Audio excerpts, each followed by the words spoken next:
Don't you just love a really easy, simple DIY? And I'm pretty sure that this might be the simplest of the simple DIYs. This one's so great.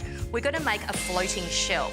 So basically, I'm utilising a cheese board, and we're going to use a natural fibre rope to actually be the supports that, you know, hold our hanging floating shelf. Let's stop talking about it and just show you how to do it, shall we? So, Anthony, you've marked out 4 drill holes for us. Should we chock up underneath? Yes, absolutely. So, just put a couple of chocks under there. And I think, given that you're drilling through the bottom and you don't want to see a big blowout at the bottom, you just come through with a smaller drill bit first, like a little pilot. Pilot hole.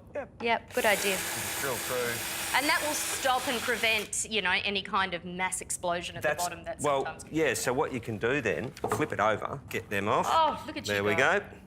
That little pilot hole told us where to drill. So I'm just going to drill through a little bit.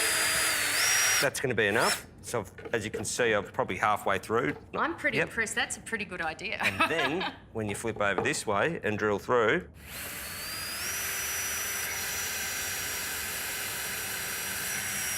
So, by doing that, you have a look at that.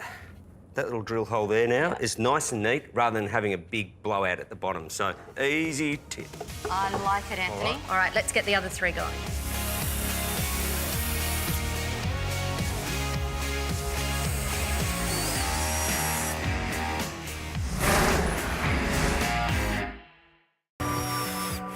All right, there you go. That looks amazing, Anthony. Really, really nice job. OK, so now what we need to do is work out how long and how much of a drop we want our shelf to have. I'm thinking about, personally, I like a bit of a big drop, so I'm thinking around about 1 metre on each arm. There. And I'm going to double that up. Double that, please. Done. There you go. You're getting the vibe? Can you see the idea now? I'm getting it. OK, so you thread the first one through. And then you go the other side and you thread the second one through. OK, so if you do that with your side, and then we'll turn it over and knot it. Righto. There we go. So now we just need to secure it by tying it up. Tie a knot as close to the edge as possible, but I don't want it looking perfect, because perfect's so boring. OK. And little fray at the edges, because so you've got a nice little tassel effect. And we just do that around on all 4. And as I said, just make sure they are nice and tight. Ready to turn over? Can you hold that up for me, sir? Sure can. All right, so now that we have our midway point, if you can hold that really flat down hard for me. OK, so the best way to do is just sort of drag your hand up that way.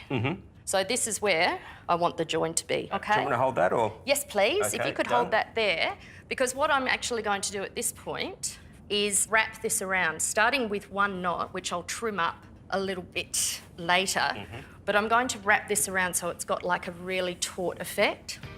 OK, so now that I've done that knot and I've started the twist, I'm going to bring out my trusty little hot glue gun, which I just love using. OK, thank you, and I'm going to put a little bit more here. It just secures it in place and just makes the bond stronger.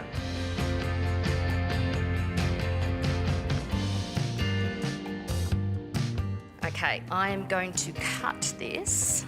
And at this point, the best thing to do is just to let the glue dry, and then I can trim up the knot that I made before, and then we can put a gorgeous decorative item on our shelf. That's pretty cool. What do you think you'd put on there? I've got a plant. Beautiful. Well, now that's right up my alley, so... I was thinking of you, Matt. Oh, great. But it's easy.